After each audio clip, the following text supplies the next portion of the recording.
പ്രിയ ശ്രോതാക്കൾക്ക് നമസ്കാരം. കൊല്ലം പ്രാദേശികം റേഡിയോയുടെ പ്രഭാത വാർത്തകളിലേക്ക് സ്വാഗതം. ഇന്ന് 2025 ഡിസംബർ 5 വെള്ളിയാഴ്ച. പ്രധാന വാർത്തകൾ. ശബരിമല സ്വർണ്ണക്കൊള്ള കേസിൽ വൻതോക്കുകളിലേക്ക് അന്വേഷണം നീളണം. ശബരിമല സ്വർണ്ണക്കൊള്ളയിൽ നിലവിൽ പ്രതികളായവർക്ക് മുകളിലുള്ള വൻതോക്കുകളെ വിട്ടുകളയരുതെന്നും അവരിലേക്ക് അന്വേഷണം നീളണമെന്നും ജസ്റ്റിസ് എ ബദറുദ്ദീൻ അന്വേഷണ ഉദ്യോഗസ്ഥന് നിർദ്ദേശം നൽകി. ലക്ഷക്കണക്കിന് വിശ്വാസികളുള്ള ശബരിമല പോലെ ഒരു ക്ഷേത്രത്തിൽ നിന്ന് ഇത്രയും വലിയ കവർച്ച നടത്താൻ ഉന്നത സ്വാധീനമുള്ളവരുടെ പിന്തുണയില്ലാതെ സാധ്യമല്ല എന്നും കോടതി നിരീക്ഷിച്ചു. ഉണ്ണികൃഷ്ണൻ പോറ്റിയുമായി സ്ഥിരമായി ബന്ധമുള്ളവരിലേക്ക് അന്വേഷണം നീളണമെന്നും കോടതി നിർദ്ദേശിച്ചു. രാഹുൽ മാങ്കൂട്ടത്തിൽ കേസ് പ്രഥമ ദൃഷ്ട്യാ കുറ്റക്കാരനെന്ന് കോടതി. ബലാത്സംഗ കേസിൽ പ്രതിയായ രാഹുൽ മാങ്കൂട്ടത്തിൽ MLA പ്രഥമ ദൃഷ്ട്യാ കുറ്റക്കാരനാണെന്ന് തിരുവനന്തപുരം ജില്ലാ സെഷൻസ് കോടതി കണ്ടെത്തി. പെൺകുട്ടിയുടെ പരാതിയിൽ കഴമ്പുണ്ടെന്ന് ഡിജിറ്റൽ തെളിവുകളടക്കം പരിശോധിച്ച കോടതി ജാമ്യാപേക്ഷ തള്ളിക്കൊണ്ടുള്ള ഉത്തരവിൽ വ്യക്തമാക്കി.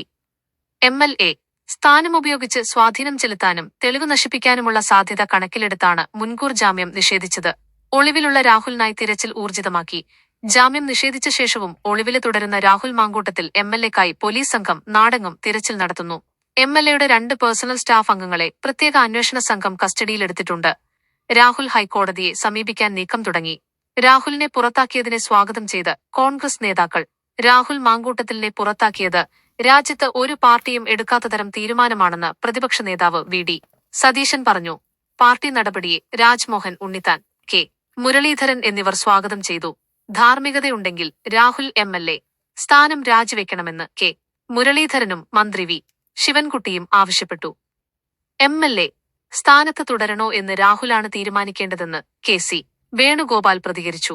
KDU ഡിജിറ്റൽ സർവകലാശാല VC നിയമനം. ഗവർണർ സുപ്രീം കോടതിയിൽ സത്യവാങ്മൂലം നൽകി.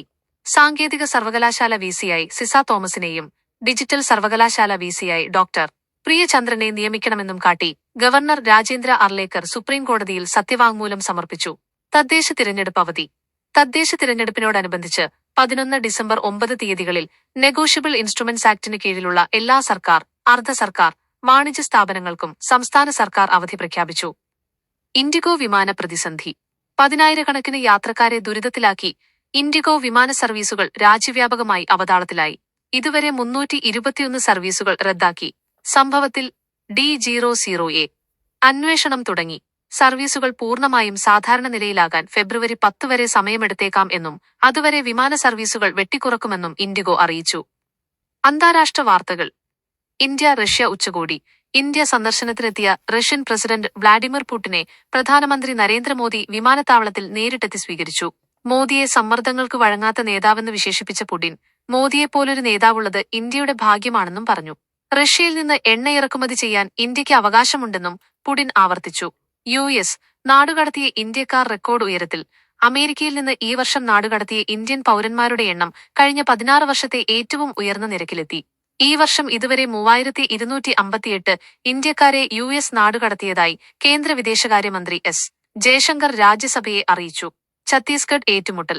ഛത്തീസ്ഗഡിലെ ബീജാപൂരിൽ സുരക്ഷാസേനയും മാവോയിസ്റ്റുകളും തമ്മിൽ തുടരുന്ന ഏറ്റുമുട്ടലിൽ 6 മാവോയിസ്റ്റുകളെ കൂടി വധിച്ചു.